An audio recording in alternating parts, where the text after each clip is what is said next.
will be the Signal HD Spikers taking on the United Volleyball Club. United Volleyball Club at nakauna na rito ang Signal. 4-2 as Yasmin Medarhani. Again!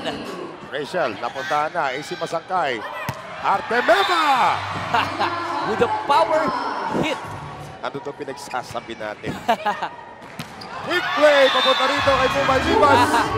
Nakita natin yung substitution nitong Signal. Sila lahat dyan eh. Isipin mo, Paat, etong si Mumay Vivas. Meron ka pa Janine Navarro. Interchangeable sila pwesto.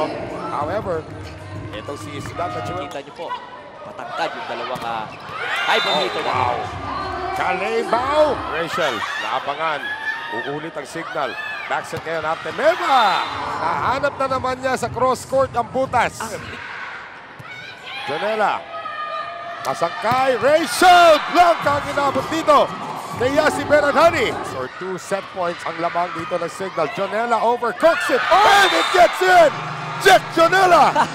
Yun yung mga ending percent na ayaw mong makita. Jack Janela, the former athlete of the year ng University of Perpetual Health, gets the last point of set number 1. Angat kagad galing dito kay Mao.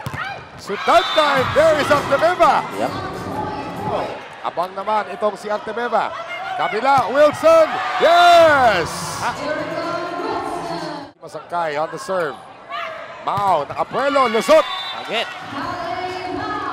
Para dito kung paano ka natalo. Matuto ka doon. Pero pag maganda yung ginawa mo, i-improve mo. Tandaan mo kung ano yung magandang ginawa mo at mas i-improve mo pa. Para sa mga susunod na games, mas maganda pa ang ipakita mo. Wilson ngayon.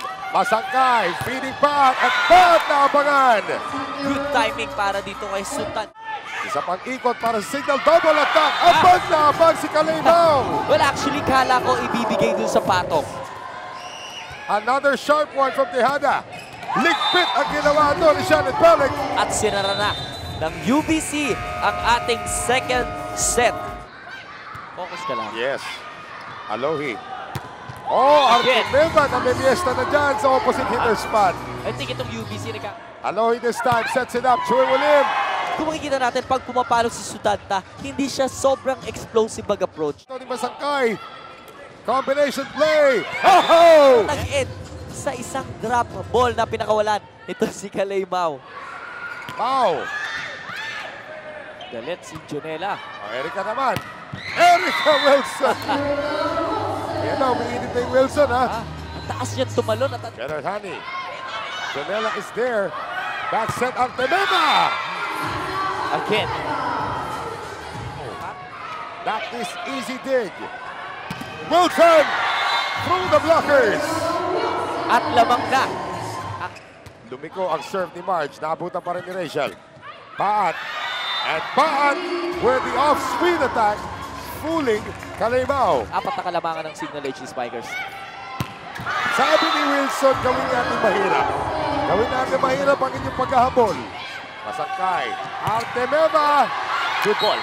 Inangat pa rin. Uy, tinawagan. Catch and throw, it appears, or a net touch. Net touch. Yeah, net touch.